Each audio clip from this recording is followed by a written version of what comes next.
Donc, on a parlé de ces sujets-là, donc microscopie plein champ fluorescence, Wide Field Fluorescence Microscopy. Puis là, on va parler de la microscopie confocale à balayage. Juste vous rappeler aussi qu'après la fin de la discussion, on va avoir une petite démonstration aussi comme tantôt, mais pour le microscope confocal. Puis aussi, on va parler des microscopes de disques rotatifs. Et ensuite, dans les prochaines semaines, ou du moins la semaine prochaine, ça va être la microscopie super résolution et autres. Donc, les techniques spécialisées. Donc, aujourd'hui, on va parler pour cette partie de la séance de la microscopie confocale à balayage laser, donc Laser Scanning Confocal Microscope en anglais. Donc, si on regarde, par exemple, le diagramme qui est ici, essentiellement, c'est un microscope wide field. Donc, pourquoi on fait de la microscopie confocale? On a une situation aussi en microscopie wide field, comme on a regardé tantôt, où on a le point focal, comme Nicolas a démontré sur le microscope. On a le point focal, mais aussi on a des informations qui se retrouvent au-dessus et en dessous du plan focal aussi. Intéressant, ça, c'est une configuration assez intéressante. Puis je voulais, tantôt, quand je parlais des miroirs dichroïques, puis je parlais du short pass, qui est quand même assez rare. Ça, c'est une situation de short pass. C'est pas une, bon, on s'entend, c'est un diagramme, c'est pas une réalité, mais la lumière de plus courte longueur d'onde traverse et la lumière de plus longue longueur d'onde, dans ce cas-ci, elle va être réfléchie. Donc, c'est assez rare comme configuration, mais c'est intéressant juste de montrer ça parce qu'on ne voit pas ça souvent. Donc, ici, la lumière, ici, on a le plan focal et on a la lumière au-dessus, en dessous. Oui. Le détecteur, dans ce cas-ci, c'est une caméra, donc un CCD. On remarque que les points, en fait, qui sont au-dessus, ils arrivent au détecteur. Donc, évidemment, ça crée les problèmes qu'on a discutés tantôt, potentiellement, lorsqu'on utilise un microscope wide field, si on a besoin d'aller chercher des informations plus précises ou plus détaillées ou en meilleure résolution. On a aussi les informations en wide field ici. Ça, c'est le Airy Disk, si on veut, le microscope wide field. Et on voit en X, Z qu'il y a beaucoup, beaucoup de lumière qui vont se retrouver hors foyer dans l'image. En fait, le problème, c'est que les microscopes plein champ peuvent en effet focaliser sur une profondeur. On peut le faire, évidemment, mais il est vraiment possible d'isoler la lumière provenant uniquement de la profondeur Z que nous, on veut observer. Les fluorophores en dessous et en dessus émettent également de la lumière, puis ça vient brimer, si on veut, l'image, encore une fois, comme on a discuté tantôt. Évidemment, mais parce que la plupart des échantillons biologiques sont des structures tridimensionnelles et vraiment, il y a de la fluorescence partout. Donc, il faut vraiment trouver une façon de ségréguer la lumière au plan focal. Donc, il est essentiellement impossible d'observer les détails fins. C'est vraiment ce qu'on peut considérer comme du bruit de fond, ce qui est au-dessus et en dessous du plan focal. Donc, ici, encore une fois, on a un point. C'est une représentation vraiment de la lumière de l'objet qui est représenté dans ce cas-ci par le diffraction limited spot, si on veut. Et on se retrouve en X, X, Z à avoir beaucoup de lumière qui se retrouve à être hors foyer, qu'on voudrait bien éliminer. On voudrait préciser ces informations-là pour obtenir une meilleure résolution. Ça, c'est le PSF, le Point Spread Function de la lumière. Donc, encore une fois, c'est l'image de tantôt. Lorsqu'on parle de confocal, il y a plusieurs composantes dans un microscope confocal, mais celui qui est vraiment le point important du microscope confocal, c'est le pinhole. Essentiellement, c'est un aperture, un petit trou, ce qu'on ajoute, si on veut, dans le champ focal pour pouvoir ségréguer la lumière. La façon que ça fonctionne, c'est encore une fois, on a le même diagramme que tantôt. La lumière qui va arriver vers l'échantillon, encore une fois, on a de la lumière en dessous et au-dessus du plan focal, et la lumière qui va être réfléchie d'émission vers le détecteur. On remarque que dans ce cas-ci, c'est un PMT, ce qu'on appelle un tube photomultiplicateur. Et on a la lumière qui se retrouve au plan focal et la lumière qui est en dessous du plan focal et aussi la lumière qui provient d'au-dessus du plan focal. Mais dans ce cas-ci, parce que l'aperture, le pinhole, qui permet, qui a une ouverture très, très définie, qui est variable, mais dans ce cas-ci, qui est très, très définie, va seulement laisser la lumière qui est au plan focal passer. Donc, la lumière qui est en dessous et en dessus du plan focal est bloquée à cause de ce pinhole. OK? Donc, l'avantage de ça, c'est que ça permet d'aller chercher et d'aller chercher la lumière qu'on veut et éliminer la lumière qui est hors foyer.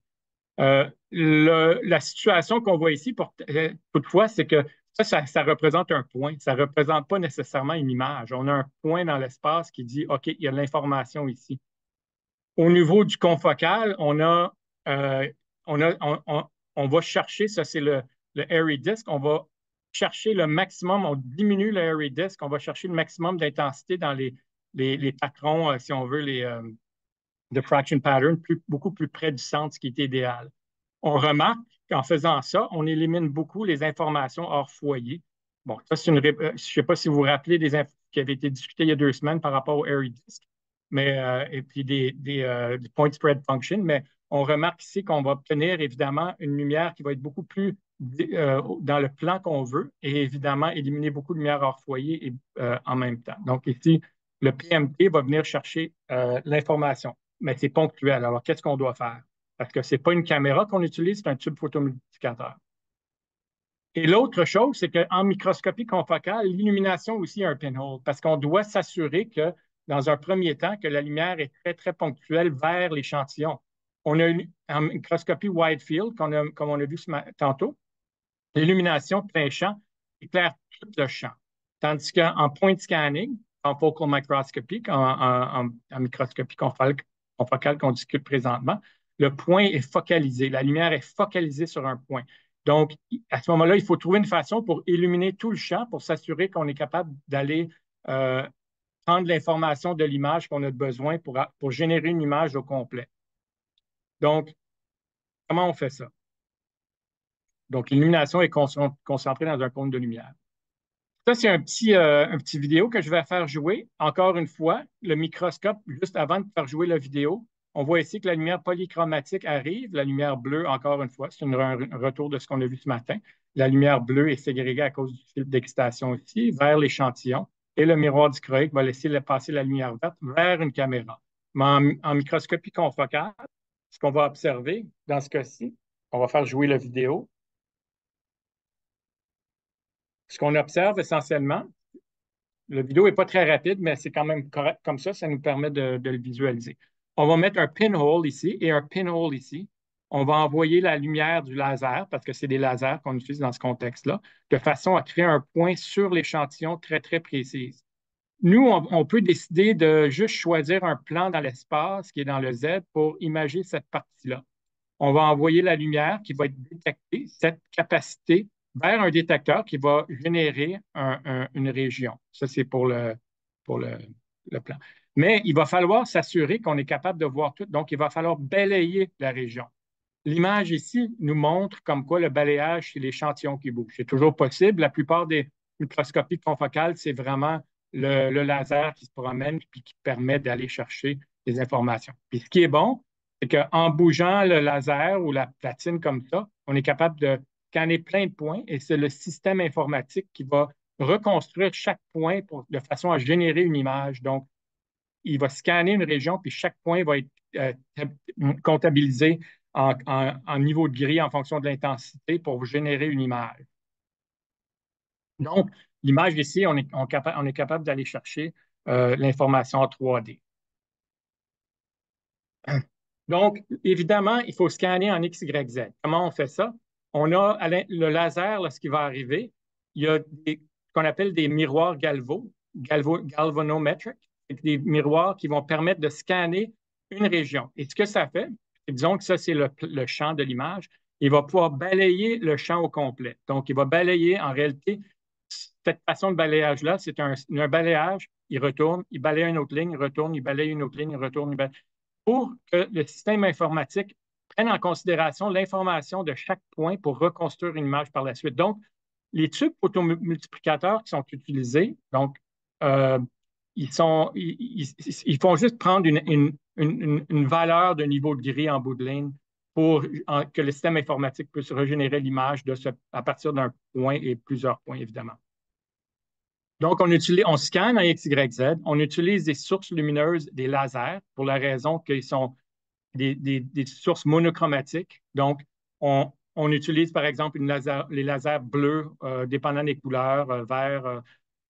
C'est surtout qu'ils sont directionnels. Donc, on peut les diriger vers des miroirs puis s'assurer qu'ils sont balayés dans une région qu'on veut et c'est des sources qui sont cohérentes. En fait, sont en phase, si on veut. La lumière est en phase, très intense, souvent polarisée aussi. Donc, dans l'espace, c'est des sources de lumière très fiables. Puis les détecteurs, comme je disais, surtout ce qu'on utilise, c'est des tubes photomultiplicateurs. Puis les tubes multiplicateurs, c'est c'est pas mal ce qu'on utilise présentement. Il y a des nouvelles technologies, mais il y a des downsides que je vais aussi discuter. Mais qu'est-ce qu'on peut ajuster? Donc, ça, j'ai mis ce slide-là parce que donc, je ne veux pas vraiment trop en discuter parce qu'on se rend compte que lorsqu'on on travaille avec un confocal, il y a plusieurs choses à ajuster. Il y a la vitesse de balayage, l'intensité du laser. Il faut ajuster aussi le voltage des PMT parce que plus qu'on met du voltage, plus que ça va amplifier, si on veut, le signal en bout de ligne. Le pinhole size qu'on peut changer aussi. Donc, si on le fait très petit, on va avoir une meilleure résolution, une meilleure coupe en Z, mais on diminue la lumière si on le ferme trop. Par contre, si on l'ouvre beaucoup, on a beaucoup moins d'effet confocal, puis inévitablement, ça nous donne plus de lumière. Donc, des fois, c'est des choix à faire, mais en réalité, on va le garder un, à une grosseur spécifique par rapport à nos besoins. Puis la région à scanner. Parce que aussi, étant donné qu'on n'utilise pas une caméra, mais un détecteur puis un système qui est capable de régénérer, bon, le grosseur des pixels, on est capable de l'ajuster nous-mêmes de façon à ajuster la grosseur des pixels pour maximiser la capacité de résolution, pour matcher la résolution de ce qu'on observe. Donc, si on fait une image 512-512, on pourrait le faire le plein champ ou on pourrait le faire spécifiquement pour une région donnée. Donc, on s'entend que les pixels vont être beaucoup plus petits pour cette région-là, là, si on fait juste une petite région. Donc, le pixel size, on peut l'ajouter, mais ça, souvent, c'est relié à la région à scanner. Donc, le détecteur qui est utilisé en microscopie confocale, ça s'appelle des tubes photomultiplicateurs. Essentiellement, la façon que ça fonctionne, on a un photon qui arrive, puis ce qu'on appelle le photocathode qui va transformer disons, le photon en électron. Donc, un photon va générer un électron. Et ensuite, il va multiplier de façon en bout de ligne à générer beaucoup plus de signal qu'il l'aurait fait simplement. Donc, évidemment, c'est quand même intéressant comment on peut amplifier un signal de cette façon-là. Mais la réalité est que les PMT ne sont pas très, comme on dit, l'efficacité quantique des PMT sont pas aussi bonnes que les caméras. On parle de 40-50 Les nouveaux peuvent peut-être aller à 60 les nouvelles, ce qu'on appelle des GASP, mais reste que les détecteurs ne sont pas tellement. Et aussi, lorsqu'on met beaucoup de voltage sur les PMT, ils ont tendance à générer beaucoup plus de bruit parce que le bruit généré par le système va être amplifié aussi. Fait que c'est toutes des choses à penser lorsqu'on fait des ajustements en microscopie confocale. Évidemment, la sortie ici, l'information va sortir pour reconstruire l'image à partir d'un niveau de gris X qui a été défini en fonction du nombre de photons qui sont arrivés avant le détecteur. Donc, confocal et balayage laser, l'utilisation, on les utilise pour des échantillons vivants ou fixes. C'est certain qu'on a des systèmes maintenant à balayage laser scanning qu'on appelle des systèmes résonants où les systèmes de balayage sont très rapides parce que, dans le fond, on s'entend que ce n'est pas très rapide en général. Donc, on peut utiliser maintenant beaucoup plus sur des vivants ce type de microscope-là, mais on utilise souvent des échantillons fixés. La lumière transmise aux fluorescentes peut être utilisée, puis c'est quand même assez haute résolution. Les avantages, bon, une très bonne résolution. On peut aller chercher beaucoup plus, on peut augmenter un peu la résolution par rapport au wide field fluorescence. Donc, on parlait tantôt 220, on peut même aller jusqu'à 180, peut-être un petit peu plus bas dans certaines situations, et autour de 500 nanomètres plutôt que 800 000 par rapport au wide field. La qualité d'image, évidemment, dépendant de la vitesse de scan et différents paramètres qu'on ajuste, on peut vraiment avoir une qualité d'image parce que là, on regarde juste dans le plan focal. On élimine complètement la lumière en dessous et au-dessus du plan focal. Le champ de vue est adaptable, donc on peut décider de scanner une région en particulier, comme je disais tantôt, contrairement à une caméra où il faut, où c'est it is what you get. Multicouleur simultanée, tantôt ce que je disais par rapport au wide field, c'est qu'il faut faire de façon séquentielle, excuse-moi, il faut faire de façon séparée les images, puis faire les remonter ensemble pour avoir multicouleur. Dans ce cas-ci, on peut scanner plusieurs couleurs en même temps. Donc, Si, par exemple, on a des phénomènes intracellulaires qu'on veut observer, à ce moment-là, on peut vraiment en temps réel les observer exactement au même moment.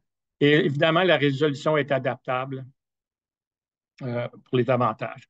Euh, on peut utiliser, contrairement au Whitefield, des échantillons épais. Mais évidemment, il y a une limite d'à peu près 100, autour de bon, 100 microns, la profondeur qu'on peut vraiment aller dans un tissu. Donc, l'épaisseur, c'est quand même variable. On ne peut pas aller trop épais. On utilise des méthodes comme la microscopie multiphotonique si on veut vraiment aller dans des tissus, par exemple, qui sont beaucoup plus épais. Euh, et évidemment, la reconstruction 3D, parce qu'on génère des plans focales, on est capable de prendre chaque plan puis de remonter une image. Si on prend, je ne sais pas moi, une vingtaine de plans d'une cellule de 10 microns d'épais, par exemple, on est capable, ou une trentaine, par exemple, on est capable de le reconstruire de façon à générer une image. Mais on s'assure que lorsqu'on fait ça, qu'on utilise les critères d'échantillonnage en Z aussi de Nyquist pour s'assurer qu'on a pris assez d'échantillons de chaque couche pour pouvoir reconstruire correctement la structure qu'on veut observer. Ben, il y a des limitations, c'est lent. C'est moins vrai pour les microscopes, les point scanning microscopes qu'on discute là en mode résonant, mais c'est quand même assez lent par rapport à une autre technique que je vais montrer dans 2 minutes. Les phénomènes de photoblanchiment, parce que on utilise un laser très intense qui est focalisé sur un endroit très précis souvent.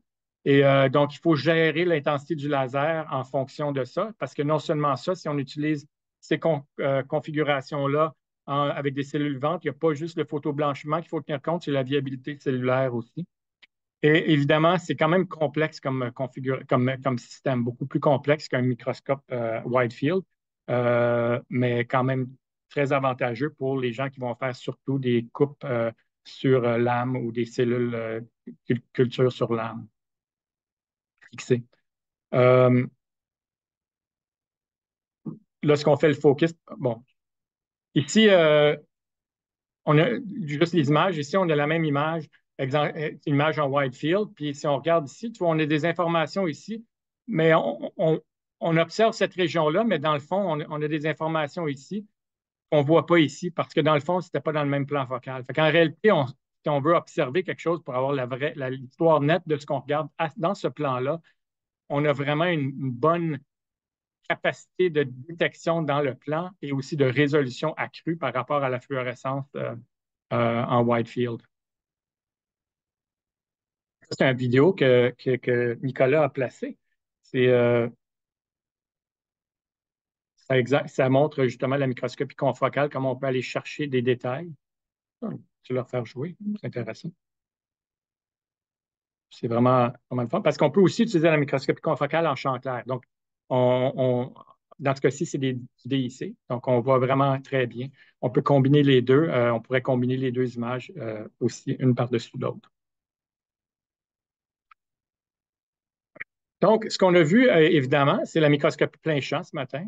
Et là, ce qu'on vient de voir, c'est le microscope point scanning confocal. Est-ce qu'il y a des questions? C'est certain qu'on est quand même regardé ça de façon très brève et un overview, mais ça donne quand même des informations importantes pour savoir quelles sont les différentes technologies qu'on veut utiliser dans notre expérience, puis quelles sont aussi les technologies disponibles et les choix qu'on a à faire lorsqu'on utilise l'équipement, mais aussi quel équipement choisir. Le prochain sujet, ça va être la microscopie confocale à disque rotatif. Et ensuite, la semaine prochaine, Nicolas va vous présenter certaines techniques spécialisées avec la microscopie super résolution aussi. Bon, alors le spinning disk, pourquoi on fait du spinning disk? Contrairement, évidemment, le spinning disk, contrairement au microscope, bon, je ne dirais pas contrairement, similairement au point scanning confocal, on parle de field scanning quand on parle de spinning disk, c'est des techniques de confocalité. On est capable d'aller chercher des informations en microscopie en mode confocal, mais d'une autre façon. Donc, il y a différentes façons de faire, mais dans ce cas-ci, pourquoi on utiliserait un spinning disk plutôt qu'un point scanner, comme on vient de voir? C'est qu'on peut scanner, contrairement à l'autre, on peut scanner plusieurs points simultanément. Donc, on n'a plus besoin de faire une reconstruction d'image au fur et à mesure en scannant chaque point. Donc, le vidéo ici, je vais le faire jouer. C'est assez intéressant. Ça va nous montrer les différents avantages ou les différentes techniques de fluorescence, d'acquisition en fluorescence. Dans ce cas-ci, on commence par le wide field, comme on a vu ce matin.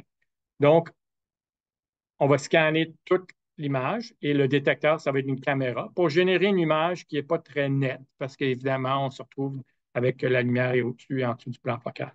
On a un microscope point scanner, comme qu'on a vu, un point-by-point scanning.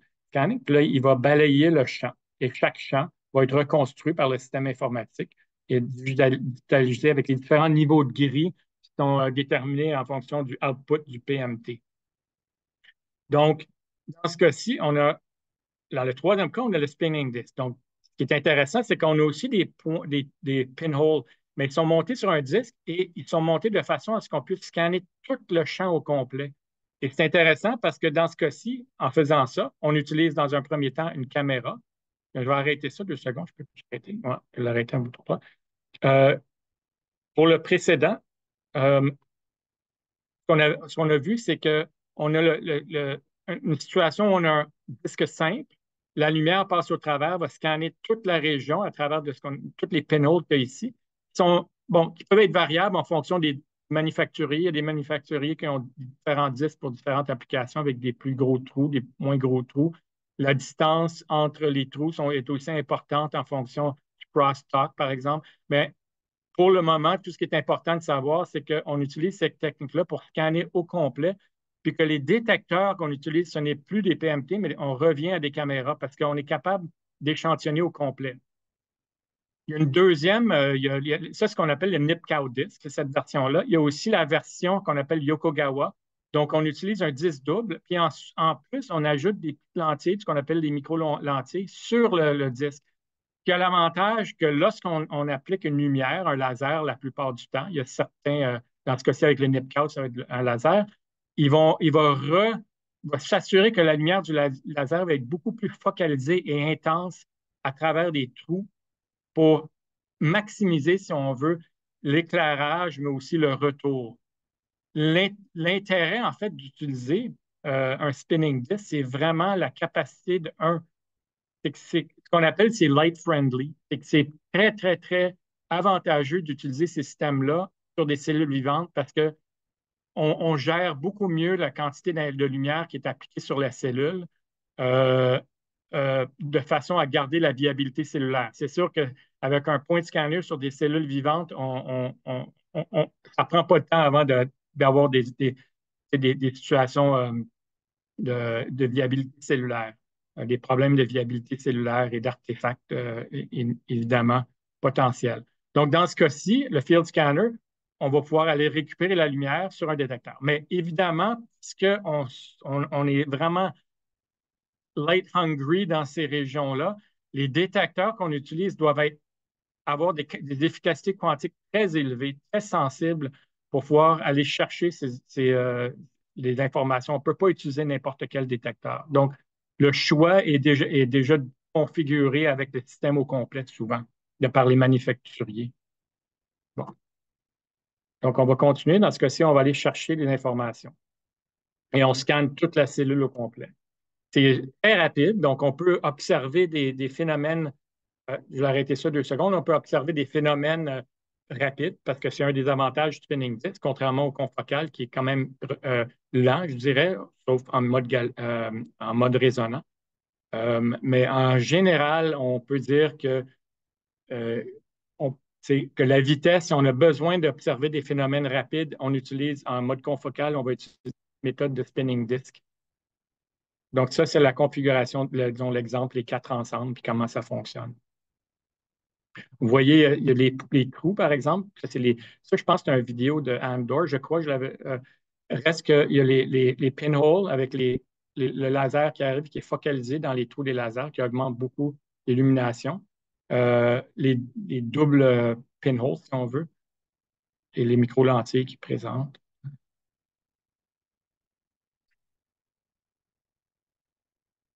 Alors, c'est ça la vidéo. Donc, l'avantage, c'est ça.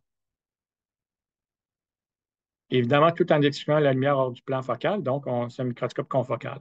Et aussi, comme si on a le wide field avec toutes les, euh, les, les- les- les informations de diffraction qu'on a en mode wide field, il y a beaucoup d'informations qui va être spécifiquement vers ce qu'on recherche, évidemment, pour le spinning disk, comme en confocal point scanning. Évidemment, il y a différentes caméras qui sont utilisées avec le spinning disk. Donc, les technologies de caméra, on va les voir et prises d'image dans une autre séance. Je crois que ce n'est pas la semaine prochaine, mais la semaine d'après. Donc, il y a certains détails que je vais omettre présentement, mais par contre, il y a des informations qui sont importantes pour comprendre qu'est-ce qui est important pour la microscopie en mode spinning disk et quelle caméra qu'on peut choisir pour ces techniques-là. Mais comme je disais, souvent, les manufacturiers vont proposer une configuration complète. Donc, mais au moins, ça explique les- les- que- comment ça fonctionne à ce niveau-là, puis comment les choisir. Donc, on veut détecter les photons en conservant leur position dans l'espace. Puis évidemment, convertir ces informations en données numériques. Ça, c'est les caméras en général. On a essentiellement, souvent, c'est du silicone, le sensor. On a les photons qui arrivent avec un gate de silicone qui va transformer en électrons. Il y a un analogue to digital converter ici qui va transformer les électrons avec un certain gain vers des niveaux de gris qui vont être euh, ajustés sur chaque pixel de la caméra en fonction du nombre de chaque pixel qui a été atteint par les photons ou la quantité de photons. Donc, une grande quantité de photons sur un pixel, ça va générer un niveau de gris plus élevé, évidemment, que s'il y a une quantité moins grande.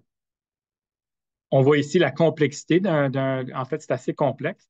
On utilise le pixel, lui est en bas ici. On utilise souvent le silicone pour ça.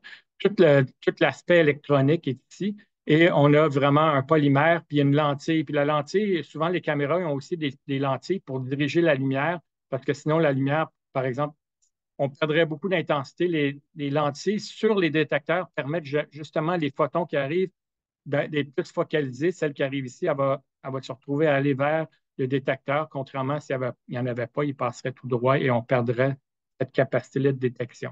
Donc, souvent, les caméras qui ont besoin, qui sont conçues justement pour être très sensibles, ils ont des micro-lentilles. Euh, bon, on peut regarder la différence entre différentes caméras qui existent sur le marché. En microscopie spinning disk, on utilise souvent les EMCCD ou bien les Scientific CMOS. On utilise moins les CCD de nos jours. On les utilise encore pour certaines applications en mode caméra couleur ou pour des applications en bright field où on n'a pas vraiment besoin de sensibilité. Puis de toute façon, il y a des downsides d'utiliser des CCD. Euh, la façon que le sensor CCD ou le détecteur CCD fonctionne, c'est que on a par exemple des rangées, il y en a qui sont des interlines aussi, mais on a chaque pixel, on peut considérer ça comme des petites chaudières, puis les petites chaudières, ils se remplissent d'électrons, puis chaque chaudière qui est remplie plus ou moins va passer, donc il y a une rangée de personnes, par exemple, qui va passer la chaudière à l'autre, qui va passer la chaudière à l'autre, qui va passer la chaudière à l'autre, et à ce moment-là, il va passer dans le registre. Donc, chaque pixel va être lu individuellement. On s'entend que ce n'est pas un processus très rapide. Le processus fait en sorte que les CCD de nos jours, ils n'ont pas nécessairement la sensibilité ni la rapidité qu'on a besoin. Par contre, ils génèrent beaucoup, on les utilise beaucoup en photographie commerciale parce que la capacité de ces caméras-là est quand même très bonne. C'est juste que pour nos besoins en sciences, ce n'est pas idéal d'utiliser les CCD. Autant qu'on les utilisait il y a une quinzaine, vingtaine d'années, puis que pour certaines applications, ça allait très bien, on a d'autres solutions de nos jours qui sont beaucoup plus avantageuses. Donc, les EMCCD, la façon que ça fonctionne, c'est qu'on a l'amplificateur qui est ici, comme ici. Euh, les EMCCD, en fait, ils ont un gros avantage sur les CCD. Euh, une fois que l'information arrive à l'amplificateur puis au convertisseur digital analogue, donc le voltage, c'est un signal analogue qui va être converti en signal digital pour ensuite, le système informatique va pouvoir reconstruire l'image en fonction des niveaux de gris qui a été, disons, du voltage qui a été détecté pour chaque pixel en niveau de gris, et voilà, on va avoir une belle image. Encore une fois, ça manque de sensibilité, Les EMCCD, ce qu'ils font, c'est qu'ils mettent ici un gain register. Donc, les électrons, comme le CCD, les électrons ils vont arriver de la même façon vers ce module et ils vont être amplifiés d'environ 1000 fois jusqu'à arriver vers l'amplificateur.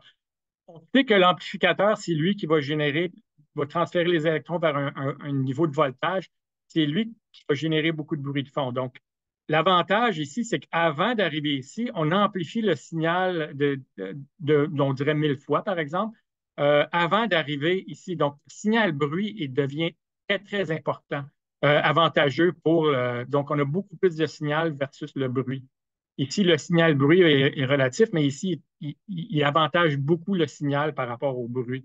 Donc, on a un signal beaucoup plus important. Donc, le MCCD, c'est vraiment un choix important et on va voir aussi que la sensibilité de ces caméras-là, en raison de cette capacité-là de gain, si on veut, est améliorée. On regarde le CCD encore, mais on regarde le CMOS. On a déjà expliqué le CCD. Le CMOS, l'avantage qu'il a, c'est que plutôt que d'envoyer chaque pixel vers un readout register, chaque pixel il a son propre set électronique. Il est capable de faire transférer l'électron en vocage sur le site. Donc, c'est beaucoup plus rapide. À ce moment-là, l'information va directement à une rangée de convertisseurs digital analogue pour aller définir le niveau de gris nécessaire. Alors, on comprend que cette configuration-là est beaucoup plus avantageuse au niveau de la vitesse que la configuration d'un CCD. C'est surtout ça le take-home message, c'est la vitesse reliée à la structure électronique du détecteur, ou du moins ouais. Puis aussi, il y a différentes façons. Anciennement, les EMCCD avaient cette capacité-là. Maintenant, les CMOS ou les Scientific CMOS, ils ont cette capacité-là aussi. Fait que non seulement les CMOS peuvent être rapides, mais ils peuvent être très sensibles. On s'entend que la lumière qui arrive vers les micro-lentilles qu'on a vues tantôt passe à travers d'une structure électronique, mais la photodiode est en dessous. Bon, il y a toutes sortes de choses autres que la détection qui est ici. Et ça, ici, inévitablement, on perd beaucoup de potentiel de photons. On peut avoir, que ça soit réfléchi entre les micro-lentilles ou whatever. Dans ce cas-ci, il y a beaucoup de problèmes générés au niveau de la capacité si on veut, du signal d'arriver vers le photodiode. On est capable, c'est beaucoup plus cher de faire ça, mais si on va, on creuse cette région-là, on amène la lumière par en arrière, c'est des back illuminated. La lumière arrive directement au photodiode, donc beaucoup, beaucoup plus sensible euh, que les systèmes qui sont front illuminated. Donc, les back illuminated CMOS, maintenant, ils sont très utilisés pour le spinning disk parce que, encore une fois, le spinning disk a besoin de capacité de détection en raison de son faible taux de lumière récupérée. Et la raison, c'est évidemment le faible taux de lumière appliqué aussi sur l'échantillon, pour les raisons qu'on a expliquées tantôt. Ça, c'est l'efficacité quantique, si on veut, de chaque type de caméra anciennement. Et les CMOS anciens, il n'y avait pas nécessairement une capacité, un niveau d'efficacité quantique d'autour de 80. Juste pour rappeler, l'efficacité quantique, c'est le nombre de photons qui arrivent sur les détecteurs versus ceux qui sont enregistrés. Donc, on a une capacité qui est quand même moindre ici. C'est les early CMOS, ça, c'est les CMOS. Et ce qui est surtout important ici, c'est qu'on se retrouve à pas loin de 95 à 98 de la sensibilité des détecteurs pour les back illuminated, parce qu'eux, justement, ils sont capables d'être beaucoup plus efficaces à récupérer la lumière photonique qui arrive sur le détecteur. Évidemment, la courbe qu'on observe, c'est aussi important. Ce n'est pas des choses qu'on a discutées beaucoup, mais peut-être lorsqu'on va discuter de caméra, je vais regarder la présentation et je vais voir à quel point je vais pouvoir mettre ces informations-là dans la présentation dans 2 semaines. Mais ce qui est surtout important, c'est de comprendre que les fluorophores qu'on utilise, il faut aussi s'assurer que la caméra va être capable de détecter dans ces régions-là. Ici, on est rendu en 400. Fait que c'est surprenant comment les back illuminated, les CMOS, sont sensibles dans toute la gamme allant de 400 on peut dire 750 nanomètres. Là. Fait que c'est des très, très bons détecteurs. Bon, quand on parle de capacité de détection, l'autre chose qui est importante, c'est la grosseur des pixels. Les petits pixels, ils sont beaucoup moins, si on voit justement, si on parle de l'analogie justement de la chaudière, mais les petits pixels, ils sont moins capables il y a moins de capacité de collecter la lumière. Donc, leurs wells vont être plus petits. Les, dépendant de la grosseur. Les très gros pixels, ils sont beaucoup plus adaptés à recueillir la lumière, mais ce n'est pas toujours avantageux d'avoir des gros pixels. Encore une fois, il faut faire les choix lorsqu'on regarde l'application et pourquoi on achète une caméra en fonction de l'application. La taille des pixels, ce qui arrive, c'est lorsqu'on parle des critères les critères d'échantillonnage Nyquist, on veut s'assurer qu'on a assez de pixels pour représenter l'information qui arrive du microscope, ou ce que le microscope ou l'objectif, si on veut, si on veut si on veut que la caméra soit capable de résoudre ou de présenter la résolution de l'image du microscope ou de la lentille, de l'objectif. C'est sûr que si on a des plus gros pixels, on ne sera pas capable de discerner les deux points. Simplement, on est undersamplé par rapport aux critères de Nyquist. Donc, l'échantillonnage, il doit tenir compte et il y a des calculs pour chaque type de caméra. Quelle caméra a la grosseur de pixels qui est avantageuse euh, euh, pour les différents objectifs qu'on utilise. Donc, l'ouverture numérique et évidemment la capacité de résolution et le choix de caméra en fonction de la récupération de l'information puis de l'image qu'on a dans l'image, il faut quand même faire ces choix-là. Les EMCCD, souvent, ils ont des très gros pixels, contrairement aux SCMOS maintenant, qui vont être beaucoup mieux adaptés dans certaines situations de retour de capacité de garder la résolution offerte par l'objectif ou l'ouverture numérique de l'objectif. Donc, essentiellement, la taille du pixel doit être compatible avec la résolution. L'autre chose, c'est l'échantillonnage en fonction du temps. C'est sûr que si on a des événements très rapides, on va s'assurer que l'échantillonnage est en fonction de la capacité de, de vitesse, si on veut. Et les caméras, ce qu'on peut faire, c'est qu'on peut échantillonner avec la caméra au complet ou on peut prendre une partie pour accélérer, si on veut, euh, le nombre d'images par seconde ou frame per second.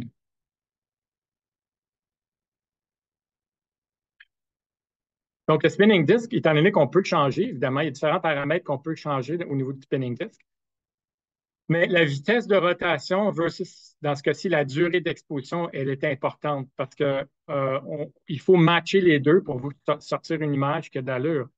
Ça, c'est ce qu'on voit, c'est quand le disque il tourne rapidement, il crée ces lignes-là tout simplement parce que on voit en fait le mouvement du disque. Donc, il est mal matché. Donc, à 1 milliseconde, à 1800 RPM, on se retrouve avec ces informations-là qu'on ne veut pas dans l'image. Donc, il faut, si on dit, OK, on va spinner plus, excuse-moi, on va augmenter le temps d'exposition euh, pour essayer de matcher, puis évidemment, on voit mieux. Mais ici, si on augmente la vitesse, on met 5 millisecondes, puis la vitesse de rotation du spinning disk, on se retrouve avec une configuration qui est adaptée correctement. Donc, ça, c'est quelque chose qu'il faut définir lorsqu'on monte l'expérience avec le spinning disk. Là. Quelle est la vitesse de rotation versus le temps d'exposition de la caméra. Généralement, c'est automatisé. Oui, c'est ça. Absolument. Généralement, c'est automatisé, c'est vrai. Donc, là, ce que vous observez ici, ça peut être très beau, mais en réalité, étant donné que votre écran est seulement 256 tonnes gris, on ne sera pas capable de voir tout ici. Mais ce que ça représente, c'est le date de la caméra. On a des caméras qui sont 8 bits, on a des caméras qui sont 12 bits et on a des caméras 14 ou 16 bits. Ce que ça représente, c'est le nombre de niveaux gris qu'on a. Donc, les caméras de 8 bits, c'est 2 à la 8, donc c'est 256 tons gris. 12 bits qu'on utilisait beaucoup avant en microscopie, c'est 4096 tons gris. On a 0 jusqu'à 4095. Donc ici, pour les 12 bits, on a 4095 tons gris. Ici, on a 256 tons gris. Puis on peut aller avec les 16 bits jusqu'à 65 000 tons gris. L'importance, en fait, c'est surtout quantitatif, parce que quand on fait des études quantitatives, on veut s'assurer qu'on a assez de tons gris pour pouvoir discerner entre les différents niveaux. Donc, les caméras qu'on utilise présentement sont surtout des 16, 12. Les 8 bits, on s'en sert peut-être pour l'imagerie de couleur, mais le microscope confocal, souvent, il peut être aussi le point scanning peut être en 8 bits. Mais en réalité, c'est surtout dans ces régions-là qu'on utilise. Les profondeurs en tons gris sont importantes justement pour s'assurer qu'on est capable de discerner les différents tons. On a une image ici qui montre 2 bits. Là. 2 bits, c'est noir et blanc. Donc, on n'a aucune information autre que ce qui est blanc ou noir, on-off. Ici, on a les différents niveaux de gris. Encore une fois, on ne pourra pas le discerner nécessairement avec l'écran, mais reste que ça montre l'idée que les détails qu'on peut aller chercher, on peut les observer en utilisant l'histogramme, si on veut, pour regarder les différentes régions. On peut vraiment voir qu'est-ce qu'il y a dans les différentes régions d'une image en regardant les différents tons de gris. Il y a aussi peut-être une chose qui est importante à mentionner, c'est que les choix de caméras sont importants, puis les CMOS caméras sont vraiment utilisées beaucoup de nos jours, mais ils ont différentes méthodes de shutter. Puis il y a les rolling shutter et les global shutter. Essentiellement à gauche ici, le rolling shutter, on se rend compte que la capture de cette partie-là n'est pas nécessairement coïncidée avec la capture de cette partie-là. Parce que le shutter, il roule, il va prendre l'information, il va le lire, il va le lire, il va le lire, et l'information est décalée un peu. Le global shutter, il lit tout en même temps. Puis on peut comprendre que pour des événements rapides en microscopie confocale à balayage, spinning disk, on veut s'assurer d'avoir ce type de caméra-là parce que les événements sont très rapides. On ne veut pas se retrouver avec des situations comme celle-là où c'est un avion, évidemment, mais avec un rolling shutter, on se retrouve avec des événements très rapides à avoir des artefacts dans l'image. Parce que l'hélice tourne rapidement, on est capable de l'arrêter, mais on l'arrête, une partie a été prise avant l'autre et on se retrouve avec des choses comme ça. Puis c'est la même chose pour de l'imagerie lorsqu'on utilise des rolling shutters pour des événements rapides en microscopie. Ils ne sont vraiment pas adaptés à l'imagerie haute vitesse.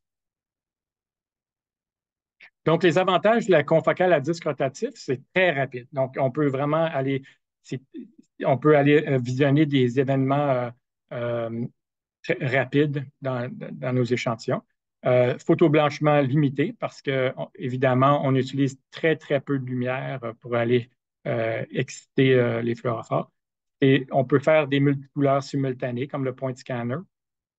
Il y a une très bonne résolution axiale, aussi comme les point scanners. Les limitations, c'est les résolutions latérales limitées. Euh, Là, on a quelques. Oh, attends, juste ici, là, les utilisations, on peut utiliser sur les échantillons vivants. C'est surtout utilisé, en fait, presque exclusivement utilisé pour des échantillons vivants. La lumière en lumière transmise et fluorescente. Euh, Puis en imagerie temps réel et longue durée. Donc, on peut le faire en temps réel. On peut faire des expériences de microscopie live cell pour des temps très rapides en mode spinning disk. Parce que la lumière est tellement faible que la viabilité cellulaire et les artefacts liés à la lumière, générés par la lumière, sont très faibles. Euh, on a des petites vidéos ici. Ça, c'est des vidéos qui ont été prises par Pascal Raymond au département de biochimie qui nous montre, en fait, Nicolas pourrait peut-être dire plus c'est quoi au niveau de l'image, mais il reste que c'est des images qui ont été prises au spinning disk. C'est des ARN messagers. Ah, parfait. Ça, évidemment, c'est des cellules. En fait, c'est intéressant. On a du phase contrast, mais relié à deux couleurs, justement, coloration au niveau du noyau. Euh, et on se rend compte, ici, on a de la viabilité cellulaire. Il y a pas, les cellules ont l'air très heureuses. Filmées au spinning disk, multicouleurs, mélangées avec du bright field.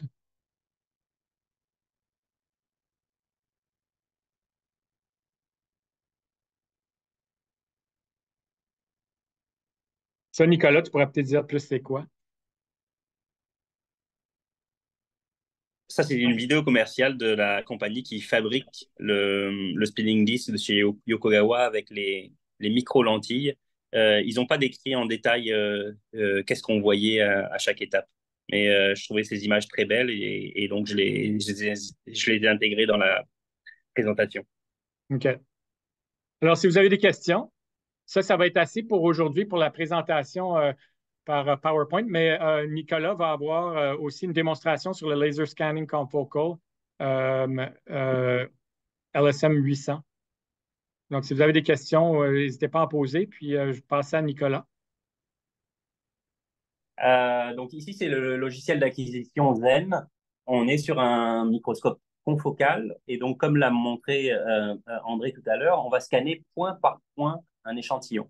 L'échantillon qu'on a aujourd'hui, c'est un grain de pollen. Donc, je vais me mettre en mode live pour voir un peu à l'écran notre échantillon.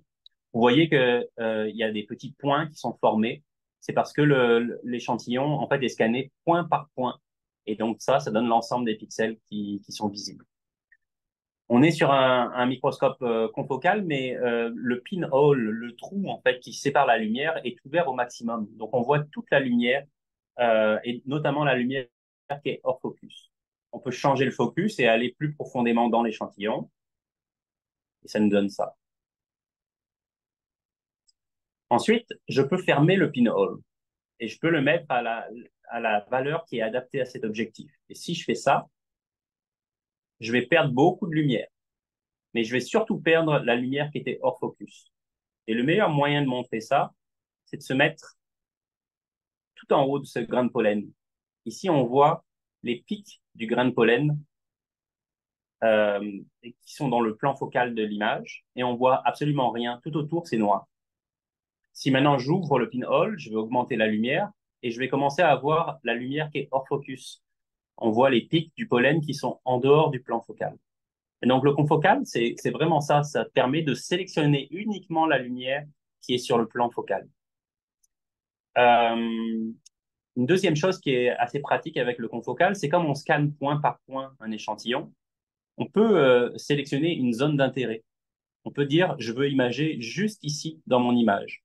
Et c'est ce que j'ai fait ici. Si je mets encore en live, je peux agrandir la zone d'intérêt. Et en fait, il n'y a rien qui m'intéresse dans cette image. Toute l'image est noire autour. Moi, ce qui m'intéresse, c'est vraiment ce grain de pollen. Donc, j'ai zoomé artificiellement dans l'image afin de regarder uniquement mon grain de pollen. Une, une autre chose, pardon. Une autre chose qui est importante, c'est le nombre de pixels dans l'image. On peut définir en fait le nombre de pixels dans l'image en fonction de nos besoins. Par exemple, ici, j'ai mis une valeur de 32 pixels par 32 pixels. Si on fait ça et on prend une image, on va avoir une image très pixelisée. On peut faire l'inverse, on peut prendre une image avec 6000 pixels par 6000 pixels. Et si on fait ça, on va avoir une image lentement se former parce qu'il faut scanner les 6000 pixels par 6000 pixels. Donc, l'image va être très lente et il va avoir de nombreux pixels qui vont être excédentaires. En fait, il y a une valeur optimale pour scanner un échantillon en fonction de l'objectif et de la zone scannée. Et cette valeur optimale peut s'obtenir tout simplement en cliquant sur le bouton optimal. Là, ce qu'on fait, ça s'appelle du oversampling. On acquiert beaucoup plus de pixels que ce que la résolution optique du microscope permet. Donc, on a des pixels en trop. On peut zoomer dedans et on voit qu'effectivement, les pixels sont devenus tout petits et qui sont très nombreux. Par contre, il est impossible,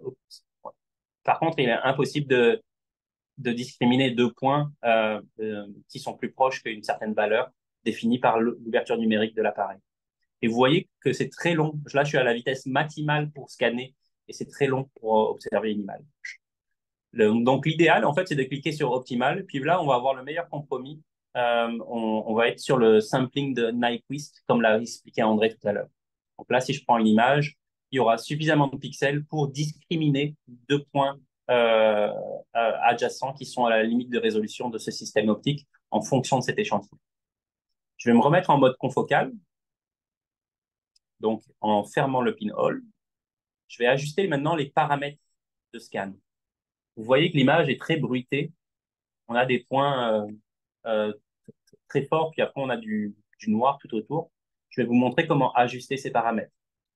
Ce qu'on peut ajuster, c'est la première chose, c'est le laser. On peut mettre plus de laser et on va avoir une image plus brillante. Le pinhole, on peut l'ajuster, on peut l'ouvrir ou le fermer. Ensuite, les détecteurs ont une certaine voltage d'amplification de la lumière. Les photons vont être transformés en électrons, puis les électrons vont être amplifiés. On peut diminuer cette amplification ou l'augmenter. Il y a aussi un offset. L'offset, ça permet en fait de déplacer la courbe qu'on voit ici vers la droite et en fait de créer artificiellement une valeur non nulle pour les pixels qui sont sombres. Si je vous montre à quoi ça ressemble, si j'augmente le offset, tout ce qui est noir va apparaître un petit peu vert. C'est important de garder un certain offset parce que si on coupe toute la lumière qui est proche de zéro, on va perdre de l'information. Puis après, il y a un gain digital. Donc là, mes paramètres sont plutôt bien faits pour cette image-là. Ce qu'on peut faire maintenant avec un confocal, c'est qu'on peut acquérir un Z-stack. Donc on peut prendre une image, se déplacer verticalement et prendre une autre image. Et c'est ce que je vais faire maintenant. Je vais aller sur mon Z-stack qui est ici. Je vais me déplacer en haut de mon échantillon. Vous voyez qu'on est confocal, on voit bien les pics de mon échantillon. Je vais me déplacer de l'autre côté de l'échantillon. Et je vais dire cette last. Puis je vais dire que l'espacement entre ces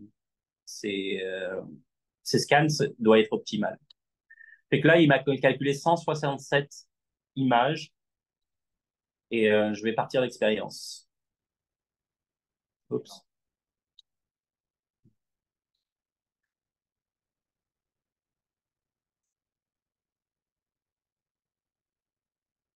Donc là, on est au tout début de l'image. On voit les pics apparaître. Donc, on est en mode confocal. Donc, les pics lumineux du, euh, du grain de pollen apparaissent, mais on voit absolument rien en dessous du grain de pollen, en dessous de ces pics. On va laisser le scan se dérouler. Comme vous le voyez, un des désavantages du microscope confocal, point de scanning confocal, c'est que c'est pas très rapide. Il y a des nombreux pixels, on scanne chaque pixel un à un, et ça peut prendre un peu de temps pour faire de bonnes acquisitions.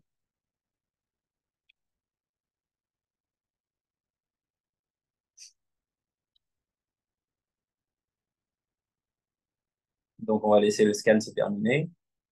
Une chose qui est aussi importante, c'est que on peut déterminer en fait la vitesse que le laser ou que le, le microscope va passer sur chaque pixel. Et ça s'appelle le dwell time en anglais, ou pixel time. Ici, pour chaque pixel, le microscope va passer 62 microsecondes pour acquérir de la lumière. Et ça ne nous laisse pas beaucoup de temps pour récolter des photons et les amplifier. Donc, on pourrait descendre la vitesse de scan et vous allez voir que si je le fais, le bruit va être diminué et les intensités lumineuses qui sont captées par l'image vont être de meilleure qualité. Parce que le microscope va prendre plus de temps pour chaque pixel, il va collecter plus de photons et donc l'image sera de meilleure qualité. Donc ça, c'est le scan speed et de diminuer le dwell time, le temps passé par, ou augmenter le temps passé par chaque pixel. Donc là, j'ai remis en mode accéléré. Une autre façon d'améliorer la qualité de l'image, c'est d'utiliser du Moyen Âge. Donc au lieu de faire un scan sur chaque pixel ou chaque ligne, on va faire deux scans, 4 scans ou 16 scans. Et donc là, ça va être beaucoup plus lent. Mais par contre, l'image va être beaucoup moins bruitée.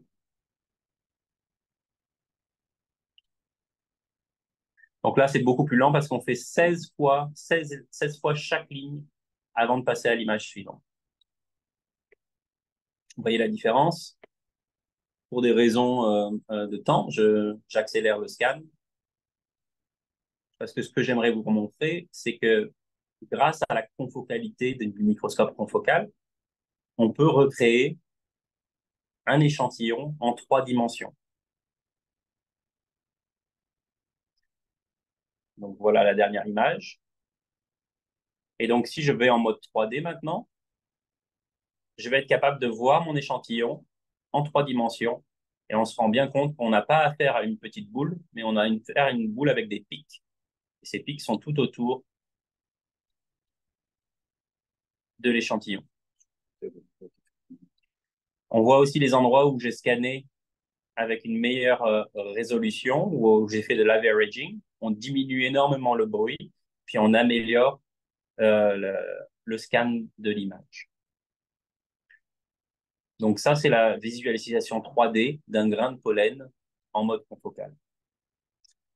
Est-ce qu'il y a d'autres sujets qu'il faut que j'aborde? Bien sûr, on pourrait faire ça avec d'autres couleurs, par exemple en utilisant des longueurs d'onde plus courtes, comme celle du DAPI. On aurait une résolution plus grande. Je ne sais pas si ce grain de pollen va être visible au DAPI. Non, il est peu visible en DAPI. Mais par contre, il devrait l'être en sci-fi.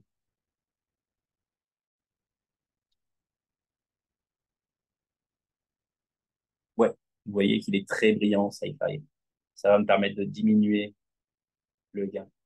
Une chose importante que vous allez voir un peu plus tard, c'est comment cette courbe est importante. Pour voir les détails, je vous donne rendez-vous dans la prochaine session.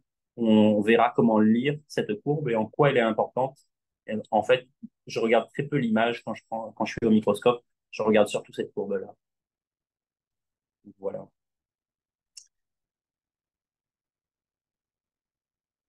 Voilà pour la démonstration. Je vous donne rendez-vous la semaine prochaine. Et merci André pour cette belle présentation sur la microscopie confocale. Donc oui, on a un Instagram où vous pouvez nous suivre, où on poste des vidéos. On a aussi un channel YouTube où on va mettre les vidéos.